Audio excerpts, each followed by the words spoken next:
Parce que vous devez savoir qu'un des grands problèmes que nous avons aujourd'hui, c'est qu'on a dans le monde francophone, les chrétiens ne veulent pas aller loin avec Dieu. Ils ne veulent pas devenir des grands serviteurs de Dieu. Ils ne veulent pas devenir des grandes servantes de Dieu. C'est un vrai problème dans le monde francophone. Les gens ne veulent pas devenir des grands serviteurs de Dieu. Ils ont des ambitions pour tout, sauf pour être reconnus comme étant une personne qui sert vraiment Dieu. Une personne qui est élevée dans le Seigneur. Les francophones, nous, on ne croit pas à des puissants hommes d'affaires chrétiens. Grands hommes d'affaires chrétiens, on ne croit pas à ça. On ne croit pas à ce qu'il y ait des, comme je disais au comité, un comité hier, qu'il y ait des hommes politiques qui ont des grandes valeurs, des grandes convictions spirituelles, et puis qui sont là en train de briguer des grands postes, et qui sont reconnus pour leur foi. Reconnus pour leur foi. Je me souviens il y a quelques années, on a tous connu, nous étions un peu jeunes, où un Gabonais prêtre a bougé le pays. Un Gabonais prêtre. Oh yes. Et une des choses qui lui était reconnue, à part la politique, c'est qu'il était prêtre. Les gens ne font pas attention à ça. Il était prêtre. Comme les gens comme Martin Luther King Jr. C'est-à-dire, les gens ne comprennent pas que le monde aujourd'hui a besoin des personnes qui ont des valeurs qui sauvent la famille, des valeurs qui sauvent l'intégrité, des valeurs qui fixent la justice. Les gens ne comprennent pas ça. Et en milieu francophone, vous n'avez pas beaucoup de gens comme ça.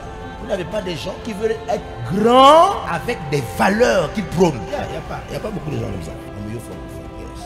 Mais ça existe ailleurs. Ça existe. Comme je disais, aujourd'hui, vous avez des présidents. La fois dernière, j'ai vu le président, n'est-ce pas, d'un pays africain, de l'un des Congos.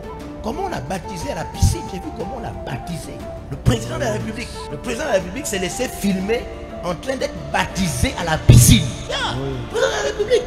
Là, c'est un président que tu ne peux pas accuser de crimes rituels. Tu ne peux pas l'accuser de crimes rituels ou bien d'homosexualité. Parce que, à part son statut politique, il prône sa foi. Il montre sa valeur de croyance. Oh yes. On baptise le président à la piscine. On baptise le président. Une autre fois, je l'ai vu à genoux à l'église. À genoux. Les mains levées à l'église. Les mains levées à l'église.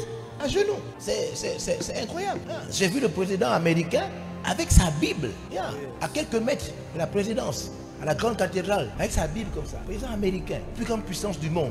Avec sa Bible comme ça. Il veut qu'on lui voit avec sa Bible. Chez nous, on voit les gens avec quoi? Chez nous, on voit les gens avec quoi? On voit les gens avec quoi? Rien. C'est pourquoi on vous soupçonne de tuer des gens. C'est pourquoi on soupçonne de crimes rituels. C'est pourquoi vous... Parce que vous prônez quoi? Quelles sont les valeurs que vous transportez? Moi avant, bon, c'est plus le cas, mais avant je pensais que à part Satan, le deuxième plus grand ennemi de l'Afrique, c'était un pays. Mais je suis en train de me repentir, je ne pense plus vraiment ça, parce que j'ai commencé l'église là-bas. Mais sinon avant je pensais que à part Satan, le deuxième plus grand ennemi de l'Afrique, c'était un pays. Mais c'est plus ça, puisqu'il y a maintenant des pasteurs là. Waouh! Parce que je me rends compte que ce pays-là ne prône rien en termes de valeur. Rien. C'est pourquoi on a aujourd'hui des gens qui n'associent pas Dieu à leur projet. Parce que le pays qui nous a colonisés ne pense pas comme ça. Mais allez-y chez les anglophones, vous allez voir, les gens associent la réussite de leurs affaires à Dieu. Comme les Juifs font. Comme les Juifs font. Ils associent ça à Dieu. Vous pouvez retrouver l'intégralité de ce message sur la page Facebook et la chaîne YouTube de l'apôtre évangéliste Georges Olivier Passabois. Abonnez-vous et ne ratez plus rien. Cet extrait a été réalisé grâce au concours des partenaires DLR Impact TV. Merci, chers partenaires.